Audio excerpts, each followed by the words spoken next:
Dear students, welcome to my YouTube channel. ये question बहुत ही खास क्वेश्चंस है और ये सीबीएसई और आईएससी बोर्ड, यूपी बोर्ड में पूछा जाने वाला क्वेश्चंस है। बहुत ही इंपॉर्टेंट क्वेश्चंस है। सबसे पहले इस क्वेश्चन को सॉल्व करने का वर्किंग रूल क्या होता है, वर्किंग रूल को हम लोग सबसे पहले समझते हैं। जब भी कोई भी क्वेश्चन हमारे पास इस तरह के फॉर्म में हो, dx upon a plus b cos x या प्लस माइनस इस तरह हो, या ऐसे दिया हो dx upon a sin x और plus minus b cos x। अगर इस फॉर्मेट में जब भी क्वेश्चन कोई मिलता है तो उस क्वेश्चन को सॉल्व करने का क्या वर्किंग रूल होता है। फर्स्ट ऑफ ऑल यहाँ पे जो cos x लिखा है, cos x का हम लोग फार्मूला हाफ इंटीग्रल लगा देते हैं और यहाँ पे जो sin x लिखा है उसको ब्रेक कर देते हैं। कैसे ब्रेक करते हैं, यानी यहाँ पे सबसे पहले cos x equal to 1 minus tan square x by 2 upon 1 plus tan square x by 2, और यहाँ पे जो sin x का ब्रेक करते हैं तो sin x equal to 2 tan x by 2 upon 1 plus tan square x by 2। इन formulas का यूज करके इसको सिंप्लीफाई करते हैं। सिंप्लीफाई करने के बाद यहाँ पे जब डिनोमिनेटर में tan को छोड़ करके और कोई टर्म नहीं बचना चाहिए। अगर यहाँ पे डिनोमिनेटर में हमारे पास sec का टर्म आता है, sec स्क्वायर का आता है, तो उसको हम tan स्क्वायर में आइडेंटिटी के द्वारा उसको हम चेंज कर लेंगे और ऊपर वाला जो टर्म बनेगा वो sec के फॉर्म में बनेगा।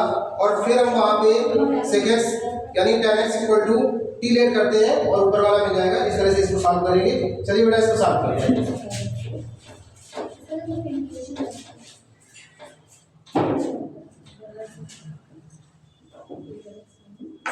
ये चला रहे ना, एक ही ना चलाते रहते हैं, इसलिए ये चलता पड़ेगा।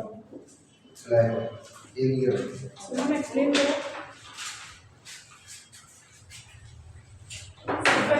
cos x को 10 पे लेट कर लेंगे। 1 minus tan square of x by 2 upon 1 plus tan square x by 2। ठीक, फिर उसके बाद जो 10 है, फिर उसके बाद 10 को t लेट कर लेंगे। 10 x by 2 is equal to t। फिर इसके बाद इसका डिफरेंशिएट कर देंगे विद रिस्पेक्ट टू x। हाँ, विद रिस्पेक्ट टू x। तो इसका डिफरेंशिएशन होता है sec स्क्वायर, पहले वहां रख दो बेटा 2।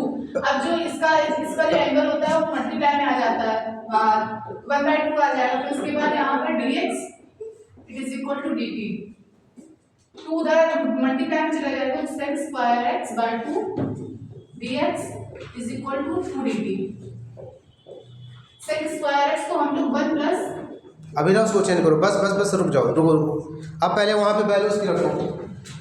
अब यहाँ पर ये वाले देखो, वो इंटीग्रेशन लिखा i इक्वल टू, पहले वो लिखो i equal to integration dx upon, वहां पे पहले वैल्यू रखो cos x, ये वाली, हाँ 2 प्लस 2 लिखा है ना, 2 प्लस ये। अब cos x की वैल्यू तुमने लिखी ऊपर, वो लिखो dx अपॉन, तो dt हो जाएगा। पहले वैल्यू रखो आराम से। 2 plus 1 minus tan square x by 2।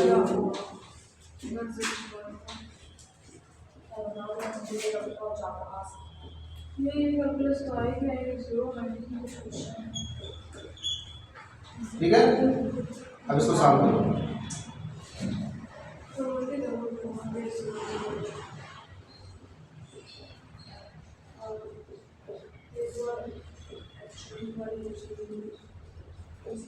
ऐसे नहीं किया, जब किसी टी नहीं लेंगे ना, पहले सिंप्लीफाई करेंगे। सिंप्लीफाई करो, एलसीएम दोनों नीचे का 2 ब्रैकेट में 1 plus tan square x by 2।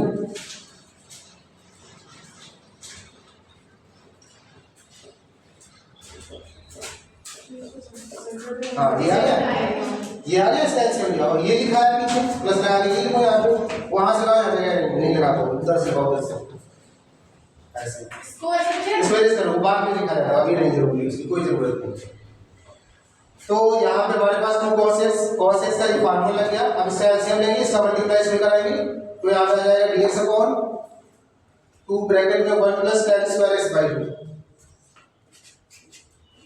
x by 2 और प्लस, हाँ ऐसे 1 माइनस है, minus tan square x by 2, और ये वाला ऊपर चले जाएगा। ये वाला टर्म कहाँ चला जाएगा, सीधे ऊपर लिख दो 1 plus tan square x by 2, 1 plus tan square x by 2, ठीक है।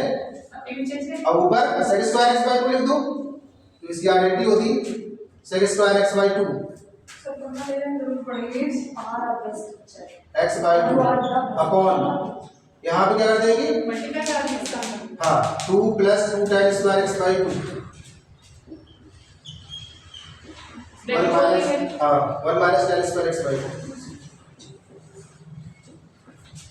tan square x by 2। अब सॉल्व करो, अब देखो sec स्क्वायर x बाई 2 और यहाँ पे हाँ dx। अब देखो ये 2 प्लस 1, ये देखो पहले sec स्क्वायर x बाई 2, नीचे आ जाएगा 3 माइनस प्लस का tan स्क्वायर x बाई 2,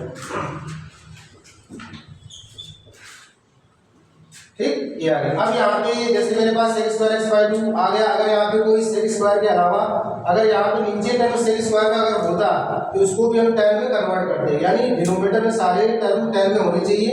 पहले की बात यहाँ पे ऑलरेडी पहले से अगर ना होता तो उसको चेंज करते हैं। अब यहाँ पे tan x by 2 equal to t let करेंगे तो ऊपर वाला डेरिवेटिव करने पे ऊपर वाला पार्ट मिल जाएगा, तो यहाँ से लेट करो, let tan x by 2 equal to t।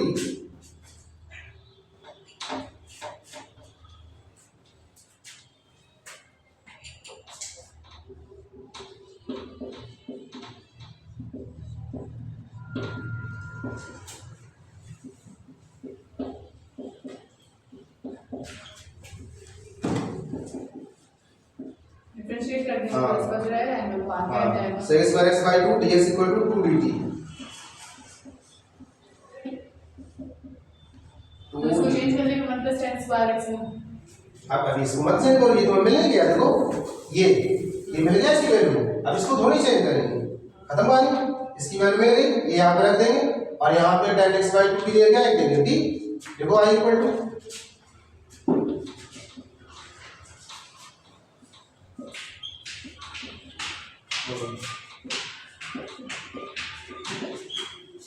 ठीक। अब इसको हम स्टैंडर्ड फॉर्म में बनाएंगे,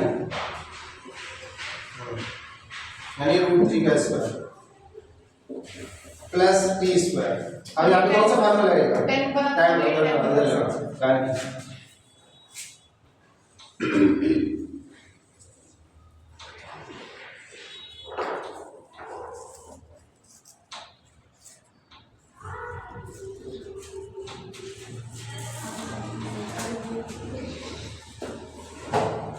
√3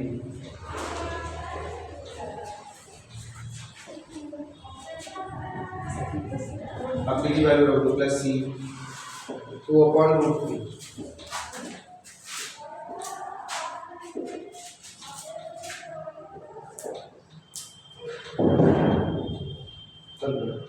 अभी हो गया,